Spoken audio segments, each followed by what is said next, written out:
Thank you so much for that lovely introduction. And I want to thank the organizers of the conference for inviting me to speak to you today. I feel that I'm in the presence of many people who've informed my work and from whom I've learned a lot. And so I'm very pleased to be able to speak today, especially on a day that's focused on education. We've already heard through the week about many educational applications of systemic functional linguistics, and I know we'll have many more conversations about that work today. So I want to start us off by talking about some work I've been doing over the past 10 years. I'm going to talk about two projects, one very briefly and then one at more length, and take some time to reflect with you on what we've been learning through that work about how we can support teachers in using a more powerful language-based pedagogy with their students. So in my talk, I'll introduce you to two professional development projects I've been involved in and talk a little bit about the constraints of our context that shape that work. I'll describe the pedagogical framework that is still evolving in our work with teachers and illustrate a little bit some of the classroom activities that the teachers are doing with their pupils. And finally, I want to just suggest some ways that pedagogical approaches based in SFL need to and can continue to evolve in ways appropriate to our diverse contexts and constraints so that we can make the affordances of this very powerful theory of language available for teachers to explore language and meaning with students in their classes in ways that support children's learning. The first project I'm going to talk about just briefly is my work with the California History Project, where I was also assisted by Mariana Ashugar, Teresa Oteza, and Luciana de Oliveira. This work was initiated by the teacher leaders of this project. It's a project that's been going on for many years in California, where the university works with school districts, and traditionally, history professors have gone out and given lectures to teachers about history content, and then teacher leaders have helped the teachers develop units of study around those themes or content. But about 10 years ago, the leaders of the project approached us in linguistics and said the teachers were asking for ways to work with the increasing numbers of English language learners in their classrooms, and did we have any ideas for helping them do that? And we drew on the work of the Australians, much work in history, Carolyn Coffin as a prime example of that, and helped the teachers develop an approach that they call literacy in history, a new strand of their project. So we held summer workshops for teachers that introduced them to this work in secondary history from Australia, and then gave them practice in analyzing history texts using the SFL tools. And then we helped them apply that analysis of the texts to developing activities that could engage their students in doing the same kind of analysis that would bring out the meaning in the history text they were working on. So that's one of the projects that I'm going to talk about a little bit. The second project I'm going to talk about at greater length is work I've been doing now for 4 years in Michigan.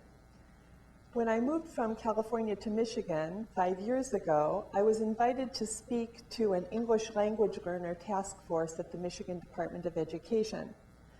The teachers and coaches and reading facilitators there were looking for ways of supporting children's reading comprehension. They were very interested in what I told them about the work in California and elsewhere, and they invited me to do some demonstrations with teachers in a school district near Detroit that had a lot of English language learners. This led to a further series of workshops with teachers. So over the past 4 years, we've been developing with those teachers a strong cohort of teachers who are now using functional grammar to engage their students in talk about the texts of their early reading program and give the children more tools for unpacking the meaning in those texts and engaging with the reading, writing, and speaking about what they were reading about. So in both of these contexts, the work we did was constrained by issues that shaped our work in particular ways. So in most US schools today, the teachers are working with a standards-driven curriculum that is mandated, and often they have little flexibility in the pedagogical choices they're able to make in terms of topics, texts, and assessments. So this meant that any approaches we offered had to be situated in and support that mandated curriculum. Also, our work had to connect not only with SFL work in education, which we were bringing new to this, but also with other research in education that was already familiar to the teachers, because we had to convince them that what we were suggesting they do would support what they had already been told were good pedagogical approaches. We couldn't just come with something completely different that didn't connect with what they thought they needed to do to support their students. So our focus was to integrate the functional grammar work into what was already going on in the classrooms, and rather than suggest something that would replace what they were already doing. So that was an important part of it.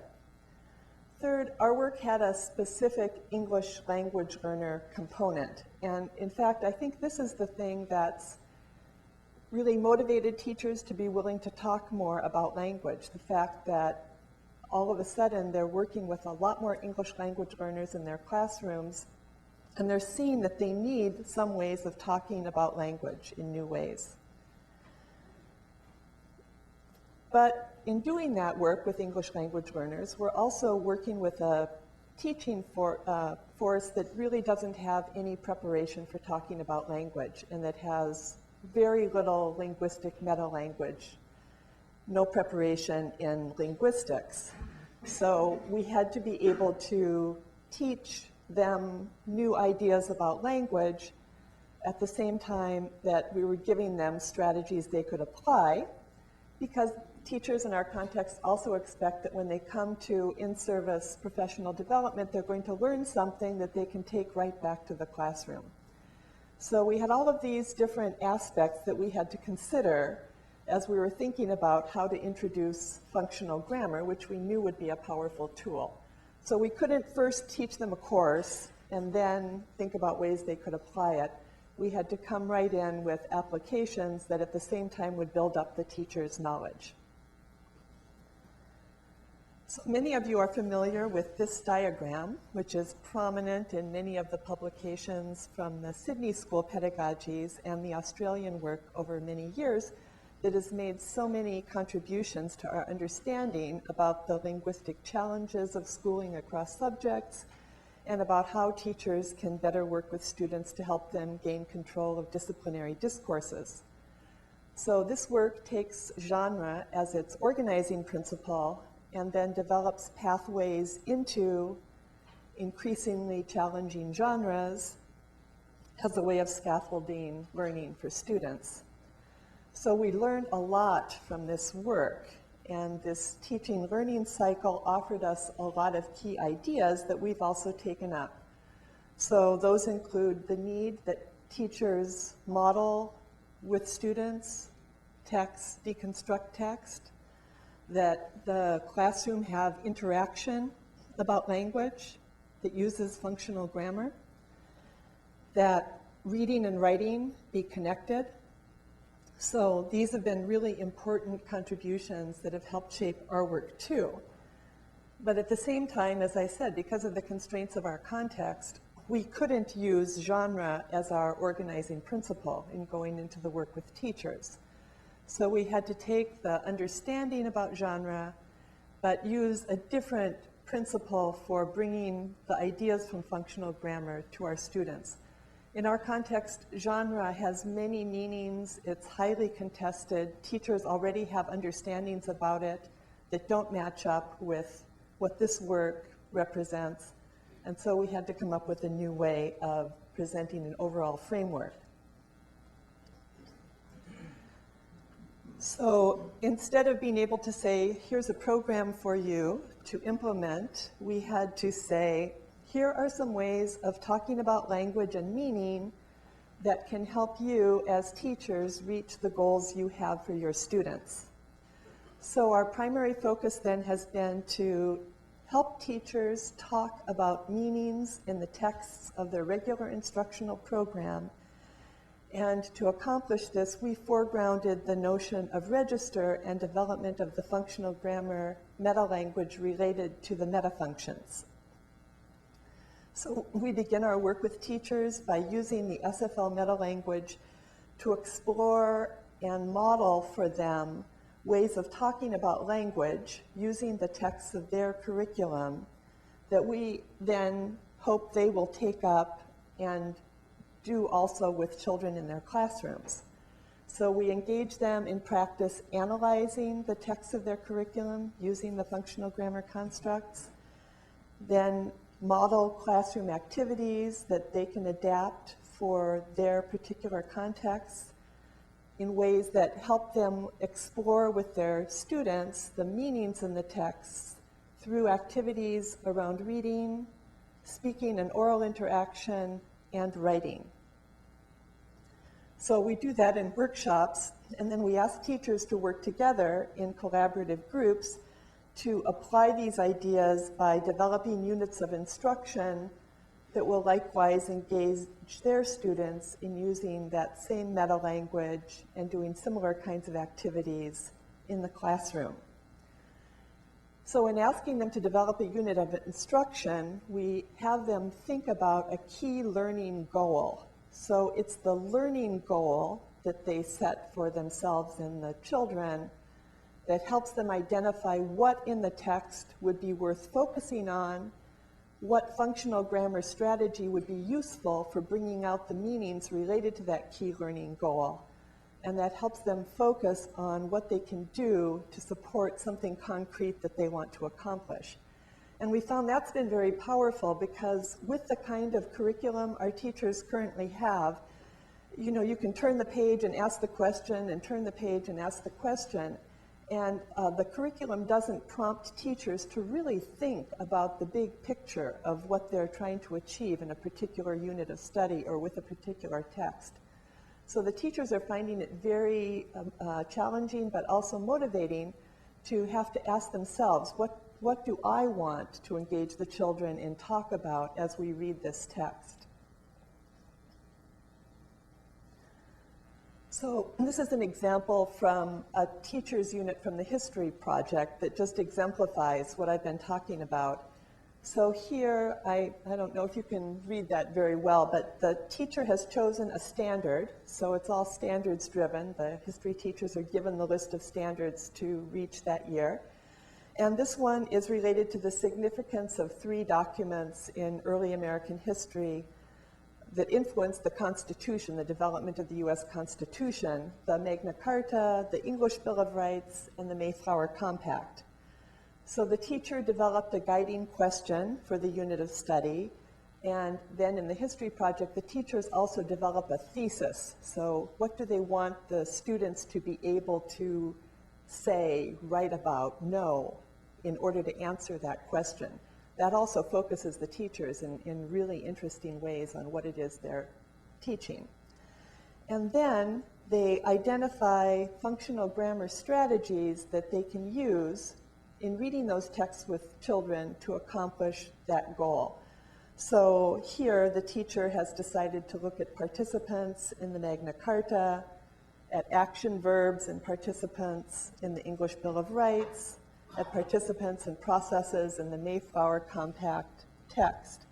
So at various times during the days they'll engage in this work, they'll be using functional grammar to unpack the meaning in those texts by analyzing the kinds of processes the historian has used, the way the historian has presented the historical participants. Then they can talk about historical agency and cause and effect. And the teachers tell us that they are able to have conversations with their students about these challenging texts that they weren't able to have without that kind of deconstruction and unpacking of meaning together. So we've already published several things out of that work and written about it in a number of venues. So I'm just putting a list of some of those up here to give you a little bit of an idea, because I'm not going to talk anymore today about the history project, but instead spend the rest of the time talking about the early reading project, which is where I'm engaged right now. So the district where we're working in Michigan has 90% English language learners from the Middle East, most of them speaking Arabic as a first language. We're working with teachers in 1st through 5th grades using the grade appropriate texts of their mandated core curriculum. So this curriculum mainly consists of lovely stories, children's literature. So it's published children's books that the teachers read, but they're put together in a kind of a reading program that gives teachers questions to ask as the children move through the stories and activities to do. But these texts are very challenging for English learners, and the teachers were finding that the reading program helped them with the decoding, not with the comprehension. And so the children were reading with fluency, but without understanding. And that was what prompted them to be interested in trying something new that would engage children in thinking about meaning in the text as well. So in a series of workshops with these teachers, we've talked to them about these texts. We've put the stories in front of them and engaged them in looking at the language the author used and talking about it using the functional grammar constructs, modeling for them ways they could then work with their students.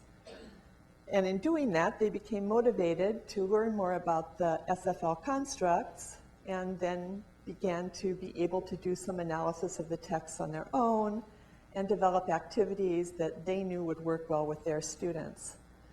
So this language meaning connection that we get by using the functional meta-language has been really powerful, and the teachers have been very enthusiastic in taking it up and using it with their students. So I want to just illustrate this with you a little bit to give you a more concrete idea about what I'm talking about. This is a text from the 2nd grade reading program. Jamaica, Louise James is a story about an 8-year-old girl who loves to paint. She lives in New York City with her mama and Grammy, and her Grammy works underground selling tickets in the subway station, which is very drab. So when her mama and Grammy give Jamaica a set of paints for her birthday, she decides to paint pictures to decorate the subway station where her Grammy works. So that's the story. The teachers tell us that this story is challenging because it's told in the first person and much of the language is very colloquial. So one of the ways we decide which text to use in our workshops is by asking the teachers, what are the texts that you find most challenging in your work with students?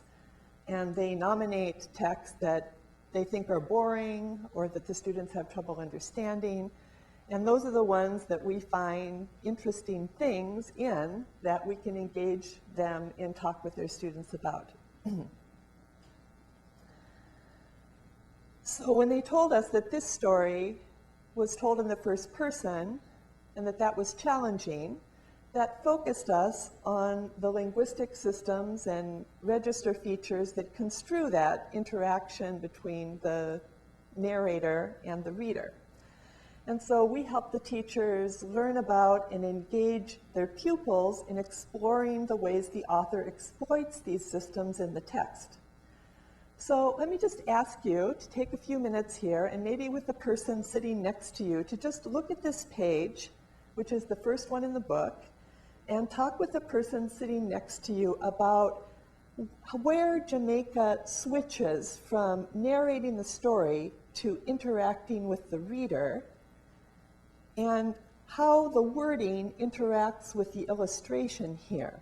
So what linguistic features might this segment of text help us explore with children? So let me give you a minute to do that.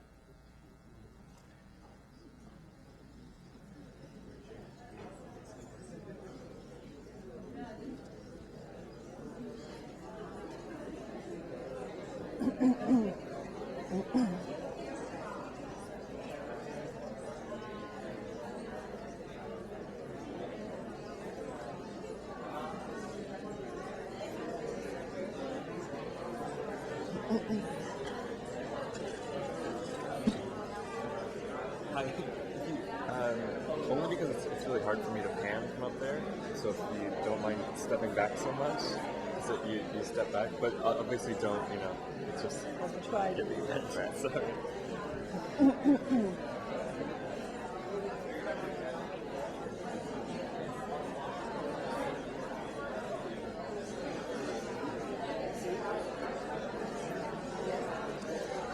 Well, I can see you have many ideas.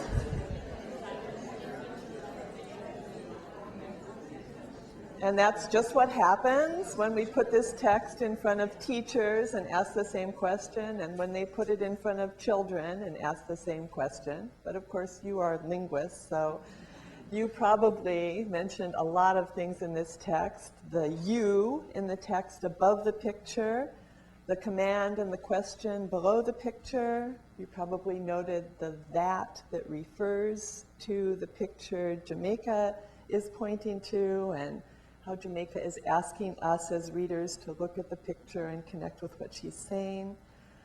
You may also have noticed that the question she asks is written in an informal register.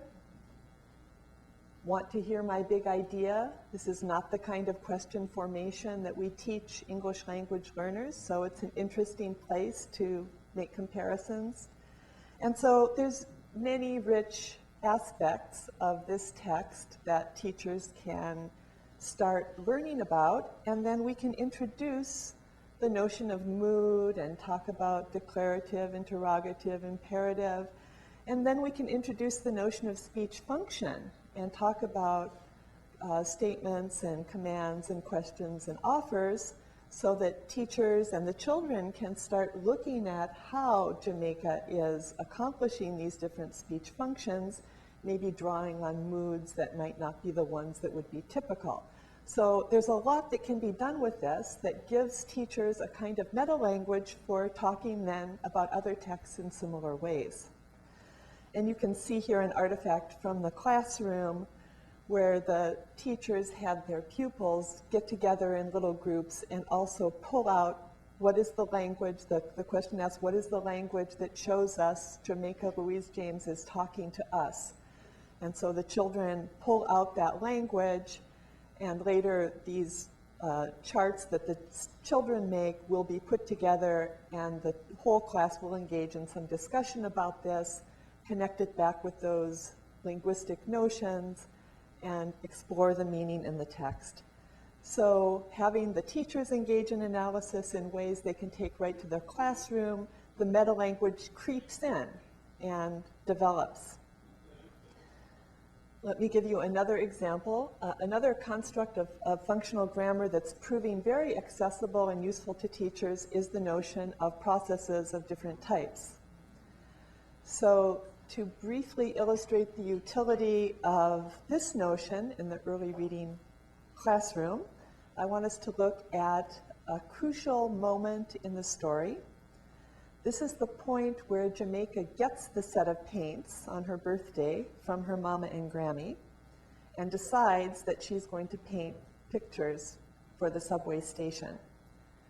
So in reading this page with the children, the teachers might ask them, as I'll ask you now, to find the words that tell us how Grammy and Mama felt on Jamaica Louise James' birthday. And when you look for and find those words, I want you to ask yourself whether those are words about doing or words about feeling. We want to know how they felt. Find the words that show us how they felt. Just take a minute for that.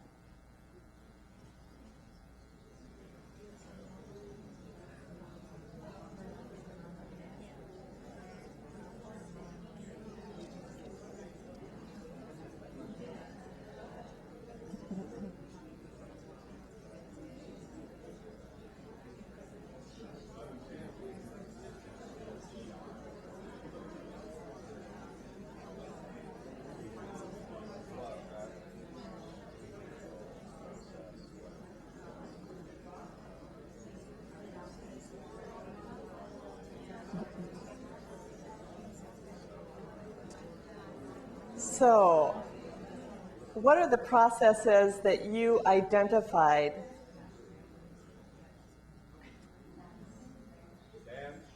Dance and shout. So are those doing processes or feeling processes? They're doing. So this is a really interesting thing for teachers. And it turns out that in the reading curriculum, of course, as in literature more generally, a lot of feeling is represented in doing.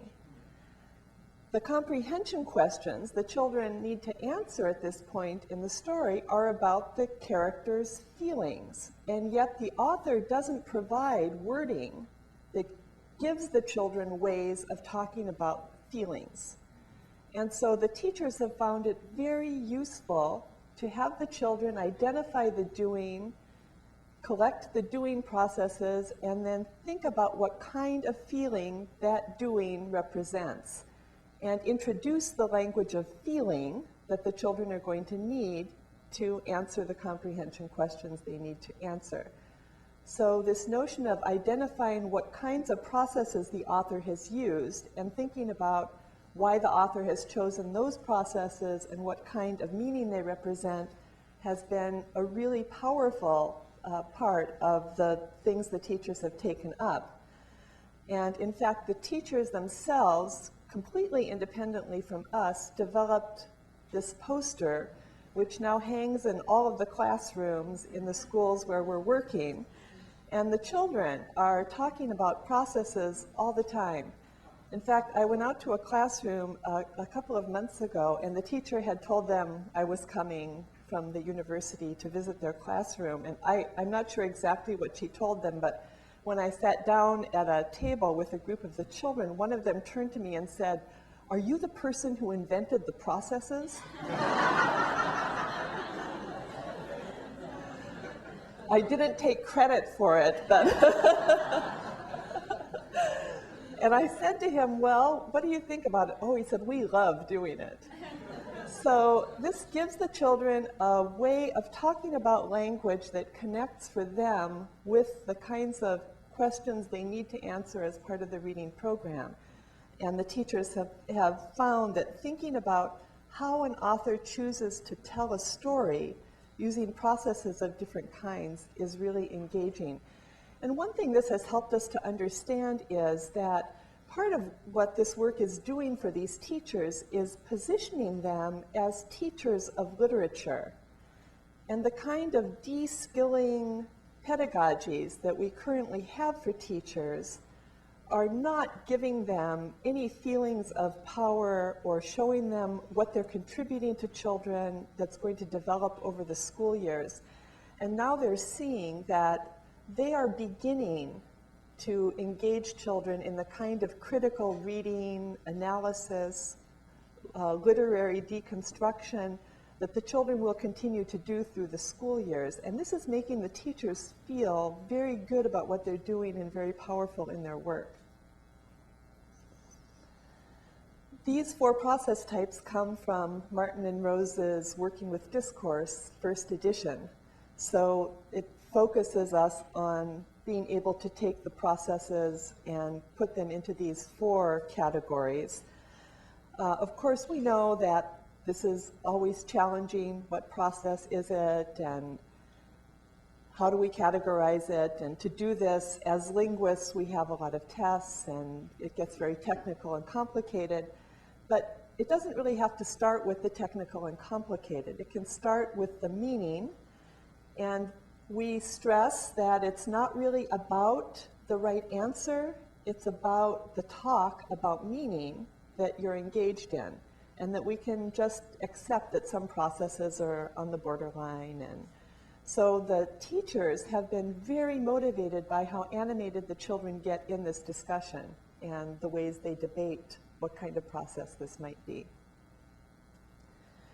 So this is the framework that we use in our workshops for teachers in helping them think about what to focus on for each text.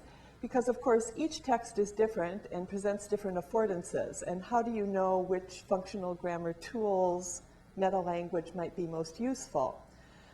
So we have designed this to be applicable to any of the texts in the early reading program, where we first begin with the questions, how is the text structured and what role do the illustrations play? So they look at the overall shape of the text, whether it's narrative or informational, and if it's a narrative, is it a true narrative with a complication, or is it a different kind of story? That's been very interesting to teachers, and obviously we're drawing on the work on genre here. And the illustrations, of course, are very important in the early reading program, so the multimodality is also a focus of conversation. But then those next four questions are the ones that really get at the use of the functional grammar tools and meta-language. So exploring text organization, that's where we introduce notions of theme, marked themes. Teachers can look at the text and find the marked themes, and that shows them a lot about the text, just to start off. They can explore what the text is about by looking at processes, participants, circumstances, and they've adopted this meta-language very readily to analyze a clause into those components. They can explore how characters are developed by tracking a participant through the text to see how the author changes the way that character is talked about in wording and engaged in different processes. And they can explore interaction in the text in the ways we did a minute ago and through the saying processes and dialogue. So in our workshops, we have the teachers think about the text in these ways, trying these different approaches to see which of these approaches really gives them some purchase on that particular text. And the teachers explore these different analytical strategies with the text. Here you see some artifacts from a workshop where they're developing lessons using these approaches. So they identify some big idea from the text that they want to focus on. That keeps the focus on meaning. So we have to always be focusing back on where are we going with this, what's the big idea we're trying to get at, what's the meaning we want the children to focus on. And then teachers identify the genre of the text to consider the kinds of language features they're likely to see at different stages. And they explore those grammatical features then in order to decide what's the best approach to this text with the children. So here you can see the teachers are working with theme, with processes of different types, with tracking participants, these functional grammar constructs and analytic approaches. And once they've analyzed the text themselves, they can think about how to do activities with their students. So here's an example from the third grade teachers of a kind of a lesson overview that they developed related to the story, The Ballad of Mulan. And you can see they've identified, I don't know if you can see, they've identified an objective that includes writing a recount of story events, and that they're going to achieve this goal through a set of activities that will include having the children work together to identify Mulan's doing and sensing processes. And after the children work in groups on different parts of the story, the class will come together and the different groups will share, and the class together will develop an understanding of how Mulan, what she did and felt as the story progressed. And then the class as a whole is going to look at the circumstances of time and place to track the changes in time and setting over the story.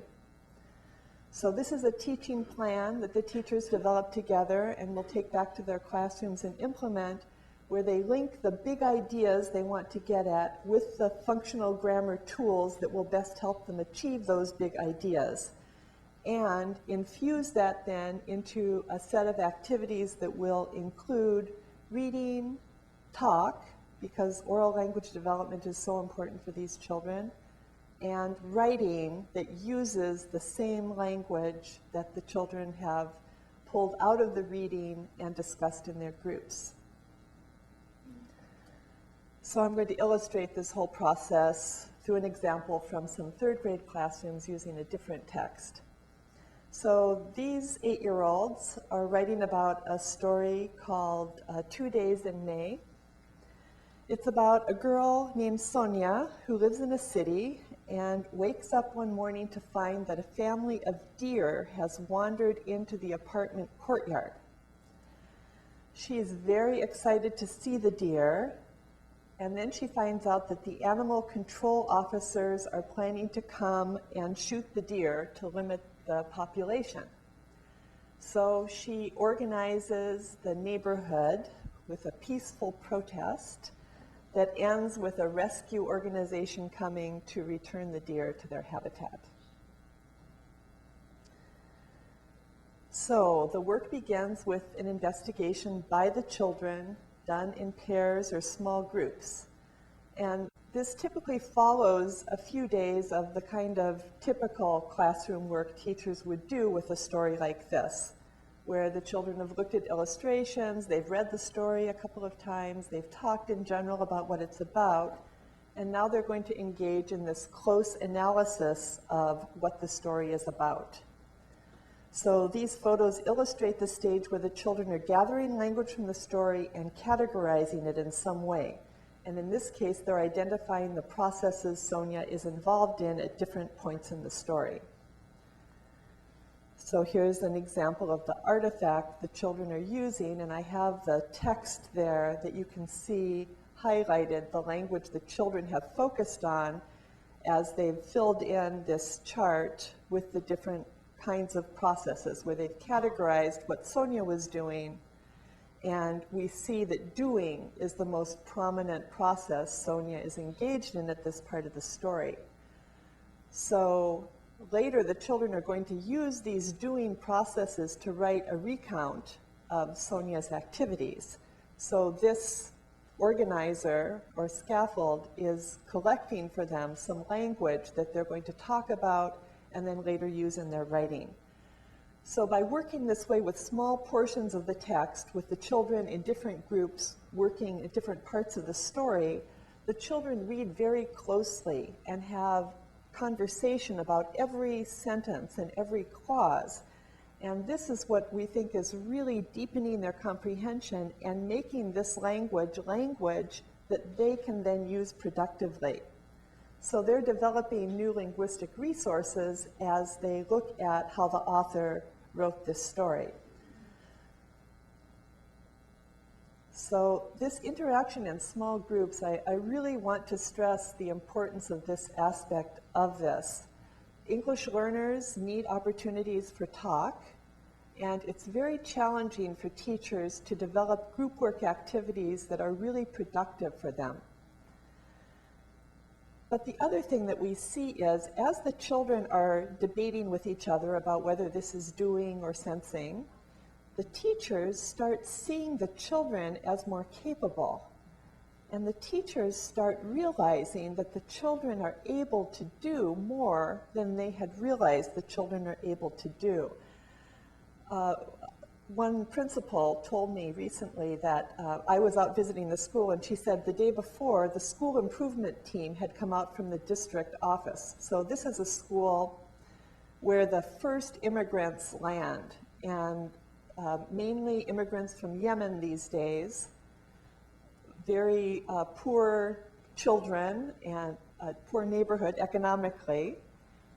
And the school is under a lot of these sanctions that we have right now for schools that are failing, even though there's nothing failing about this school. This is really a school where children are learning a lot.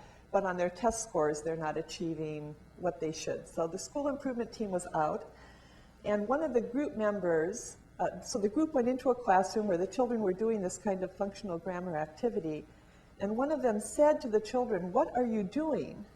And one of the boys said, "We're analyzing the text." And the person said, "Well, what does that mean?" Really skeptical. And he said, "We're breaking the sentences apart to see what they mean." Well, you know, adults are impressed when children can talk that way. And it makes the adults think the children are smart. And the children are smart. So we feel that if we can put words in their mouths that enable them to be smart and to show themselves as smart, teachers start seeing them differently. And teachers over and over again tell us that they really didn't think this was going to work, they weren't going to do it, but they did it, and they were so surprised that the kids got it. So here's a quote from a teacher along those lines.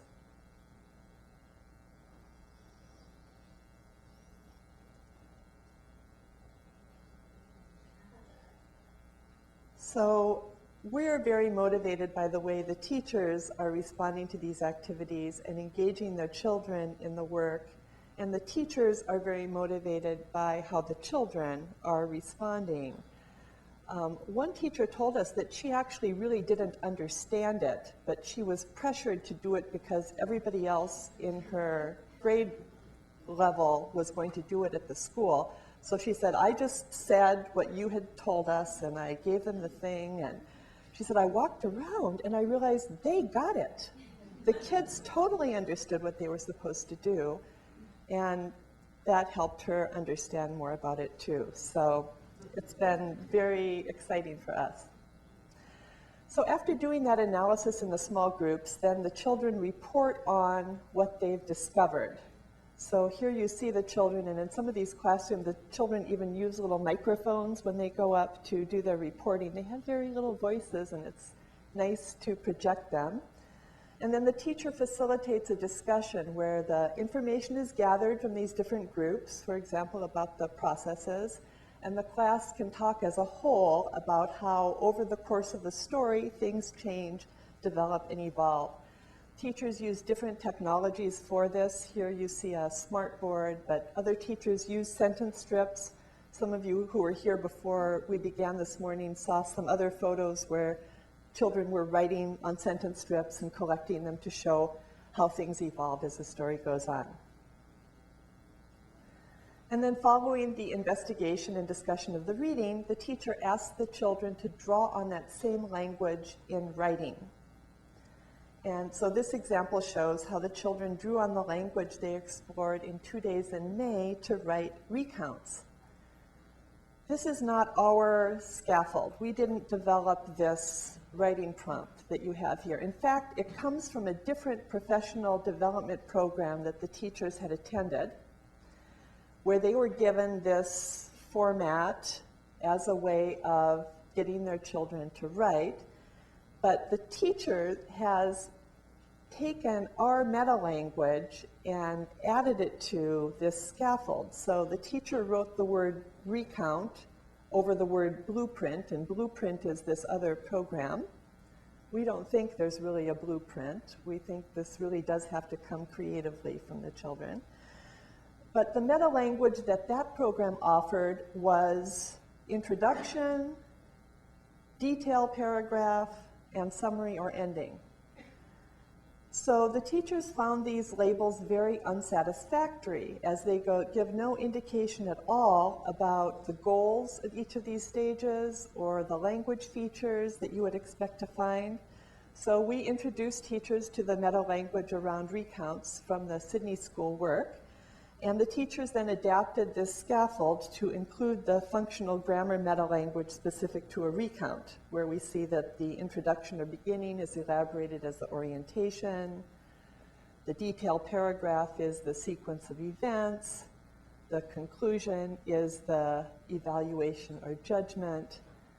And the teachers are using this language with the children, along with language about the linguistic features that would be used at each stage. And the children are finding this very helpful. Writing an evaluation stage or recount is challenging. They've had to work hard at this and talk about the need for a being process or a sensing process at the end as a way of concluding with that evaluation. And so the children get scaffolds with the functional grammar terms and give each other feedback on their writing using that scaffold. So the scaffold is there on the right of the picture where you see the kind of worksheet the children have that has the stages of the recount, tells them they should look in the orientation for circumstances of time or place, that they should look for doing and saying processes in the sequence of events, and that they should look for being or sensing processes in the evaluation part of the recount. Previously, the teachers had been told that they should use this writing process where the children would give each other feedback, but they weren't feeling very successful in doing that. The discussions between the children weren't productive. They would say, "That's good," or "You didn't spell that word right." It was at that level that the interaction was taking place. But with these scaffolds now, the children have something concrete to be thinking about and looking for as they give each other feedback. And in fact, in our classroom observations, we saw 8-year-olds reading their text to each other and saying things to each other like, "You don't have an evaluation yet. There's no being or sensing process at the end." So again, the children can take up this language and use it if it's introduced to them in these meaningful ways where it immediately shows them something about what they're supposed to be accomplishing in the work they're doing. And it makes them feel very competent and proud. Another comment from a teacher about this whole notion that the process writing approaches that they had been introduced to really left them spending all of their time trying to talk with the children about the prompt and how to connect with it and what to write, and really little time spent on teaching them how to write and what to include.